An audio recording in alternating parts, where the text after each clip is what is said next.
Assalamualaikum warahmatullahi wabarakatuh. Salam sejahtera untuk kita semua. Perkenalkan, saya Apri Adelia Tribanawati dengan NIM 2410912220011. Video ini disusun untuk memenuhi tugas mata kuliah Biomedik 2, Anatomi dan Fisiologi yang diampu oleh Dr. Oski Ilhyandri, MKes. Pada video ini, saya akan memaparkan materi anatomi dengan topik sistem uropotik. Baik, langsung saja mari kita mulai pembahasannya. Halo teman-teman, bayangkan tubuh kita seperti kota yang sibuk dengan sistem yang bekerja non-stop untuk menjaga keseimbangan. Salah satu pahlawan utamanya adalah sistem uropotik yang menyaring darah, membuang limbah, dan menjaga cairan, elektrolit, serta pH. Dalam 15 menit ke depan, kita akan menyelami anatomi, struktur ginjal dan nefron, serta fisiologi, cara mereka membentuk urin, dan mendukung kesehatan. Kita juga akan melihat bagaimana ginjal terhubung dengan jantung, paru-paru, dan otak untuk menjaga tubuh tetap hidup. Fakta menarik, ginjal menyaring darah kita 400 kali sehari. Siap untuk petualangan ilmiah ini? Yuk kita mulai dari jantung sistem uropotik, yaitu ginjal. Anatomi sistem uropotik. Sistem uropotik adalah bagian dari sistem ekskresi tubuh, bertugas menghilangkan limbah metabolik seperti urea dan kreatinin sambil menjaga homeostasis. Mari kita jelajahi anatomi organ-organ kunci dalam sistem ini dengan fokus pada ginjal. Ginjal. Ginjal adalah sepasang organ berbentuk kacang terletak di retroperitoneum di kedua sisi tulang belakang pada level T12 hingga L3, tepat di bawah tulang rusuk. Setiap ginjal berukuran 10 hingga 12 cm panjangnya dan 5-7 cm lebarnya, lalu 2 hingga 3 cm tebalnya dan berat sekitar 150 gram. Ginjal dilindungi oleh 3 lapisan. Yang pertama ada kapsul fibrous atau lapisan tipis yang menjaga bentuk ginjal. Yang kedua ada lemak perirenal, yaitu bantalan lemak untuk melindungi dari benturan. Yang ketiga ada fascia renalis, jaringan ikat yang menahan ginjal pada posisinya. Nah, saat kita mengiris ginjal, kita juga dapat melihat bagian-bagian ini. Yang pertama ada korteks ginjal, yaitu lapisan luar berwarna coklat muda mengandung jutaan nefron untuk penyaringan darah. Yang kedua, ada medula ginjal. Bagian dalam berisi 8 hingga 12 piramida renalis yang mengalirkan urin ke calyces minor dan mayor. Yang ketiga, ada pelvis renalis, di mana rongga berbentuk corong yang mengumpulkan urin sebelum mengalir ke ureter. Fakta ilmiahnya, ginjal kita menerima 20 hingga 25% curah jantung atau sekitar 100,2 liter darah per menitnya melalui arteri renalis. Ini setara dengan menyaring seluruh volume darah tubuh sekitar 5 liter setiap 4 hingga 5 menit. Selanjutnya ada organ pendukungnya, di mana di sini ada ureter, kandung kemih, dan uretra. Jadi, urin dari ginjal mengalir ke ureter. 2 tabung berotot sepanjang 25 hingga 30 cm dengan lapisan mukosa, otot polos, dan adventitia. Ureter kemudian membawa urin ke kandung kemih, organ berotot di panggul yang dapat menampung 400 hingga 600 ml urin berkat otot detrusor yang elastis. Terakhir, urin keluar melalui uretra, saluran yang panjangnya 4 cm pada wanita dan 20 cm pada pria. Hal ini karena perbedaan anatomi panggul. Struktur ini mendukung aliran urin, tapi hari ini kita akan fokus pada ginjal sebagai pusat sistemnya. Selanjutnya ada integrasi anatomi, yang dimana secara anatomi sendiri Ginjal adalah pabrik penyaringan, didukung oleh ureter, kandung kemih, dan uretra sebagai jalur keluar urin. Struktur ini kemudian dioptimalkan untuk fisiologi pembentukan urin yang akan kita pelajari melalui nefron. Lalu selanjutnya ada fungsi ginjal, di mana secara anatomi juga ginjal adalah pusat penyaringan, ureter sebagai jalur transportasi, kandung kemih untuk penyimpanan, dan uretra sebagai pintu keluar. Baik, kita masuk ke materi selanjutnya, yaitu ada anatomi nefron. Nah, ada yang tahu nggak sih nefron ini apa? Jadi, nefron adalah unit mikroskopis yang membuat ginjal begitu luar biasa. Dengan 1 hingga 1,2 juta nefron per ginjal, masing-masing sepanjang 3 hingga 5 cm. Nefron adalah laboratorium kecil yang menyaring darah. Mari kita bedah anatominya secara mendalam. Baik, di sini ada komponen nefron, di mana komponen nefron ini terdiri dari glomerulus, kapsul Bowman, tubulus, dan ductus pengumpul. Yang pertama kita bahas adalah glomerulus. Jadi glomerulus ini adalah jaringan kapiler berdiameter 200 hingga 250 mikron, dikelilingi oleh kapsul Bowman. Kapiler memiliki fenestra pori 70 hingga 100 nm, dan kapsul Bowman memiliki lapisan visceral dengan podosit, sel dengan celah filtrasi, slit diaphragm untuk selektivitas. Yang kedua ada tubulus proksimal, yaitu adalah saluran berliku sepanjang kurang lebih 14 mm di korteks dengan mikrofili yang meningkatkan luas permukaan hingga 20 kali lipat untuk reabsorpsi.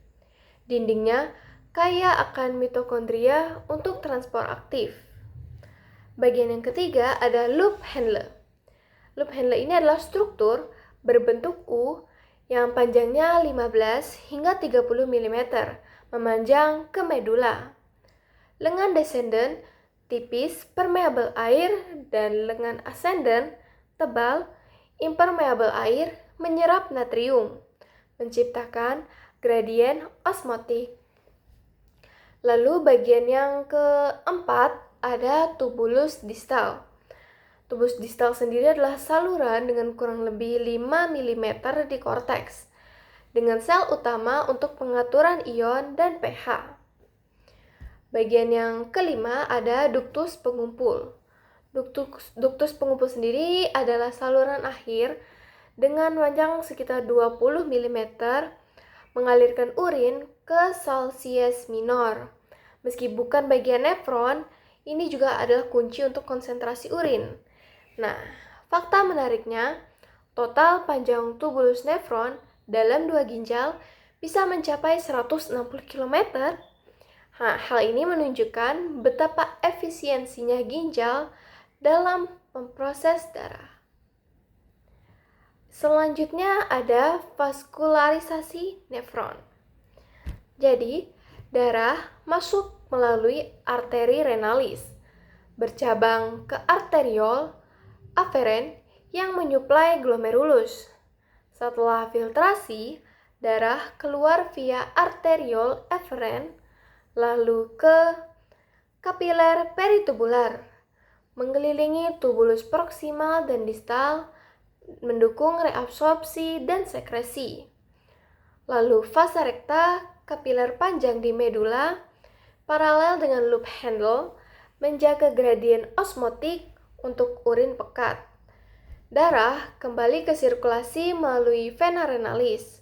Contoh, pada hipertensi, tekanan tinggi di arteriol aferen bisa merusak glomerulus, menyebabkan terjadinya kebocoran protein.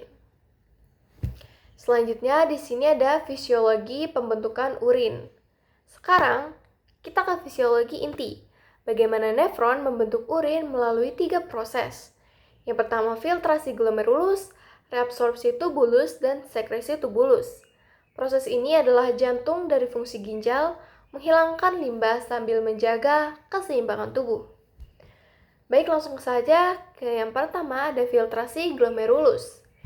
Di glomerulus, tekanan darah sekitar 60 mmHg mendorong air, glukosa, urea, asam amino, dan ion, natrium, kalium, klorida, dan bikarbonat keluar dari kapiler ke kapsul Bowman, menghasilkan filtrat glomerulus. Laju filtrasi glomerulus atau GFR normal adalah 125 ml per menit atau 180 liter per harinya. Cukup untuk mengisi bak mandi.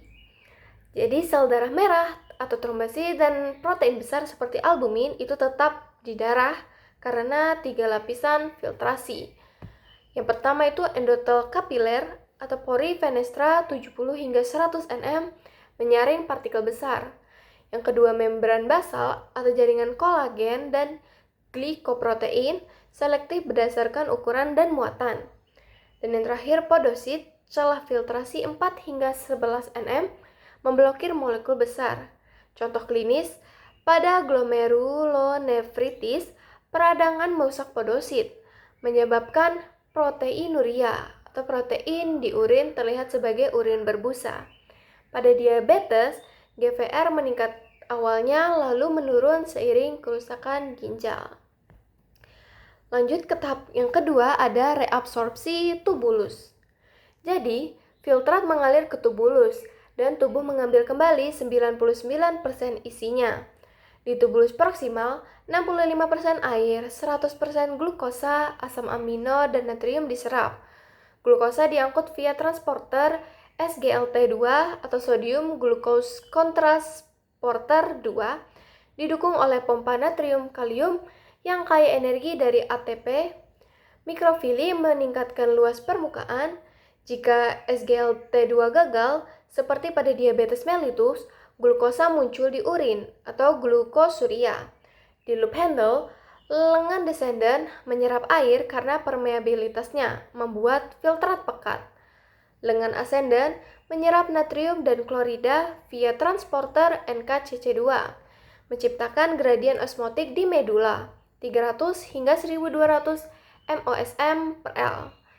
Di tubulus distal dan duktus pengumpul, reabsorpsi diatur oleh hormon.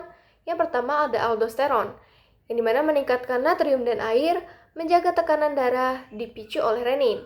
Yang kedua ada ADH, membuka saluran aquaporin, meningkatkan reabsorpsi air, menghasilkan urin pekat, dan contohnya pada diabetes insipidus, kekurangan ADH menyebabkan urin berlebih hingga 20 liter per hari, menyebabkan dehidrasi parah. Tahap ketiga ada sekresi tubulus, di mana sekresi membuang zat tambahan ke tubulus, terutama di tubulus distal. Zat yang diekskresi sendiri ada 3. Yang pertama ada ion hidrogen, dengan menjaga pH darah 7,35 hingga 7,45 via pompa H+ ATP phase, menjaga asidosis. Yang kedua ada kalium berlebih, mengontrol kadar kalium untuk mencegah hiperkalemia yang bisa mengganggu jantung. Yang ketiga ada metabolit obat, misalnya penisilin atau diuretik dikeluarkan via transporter anion organik.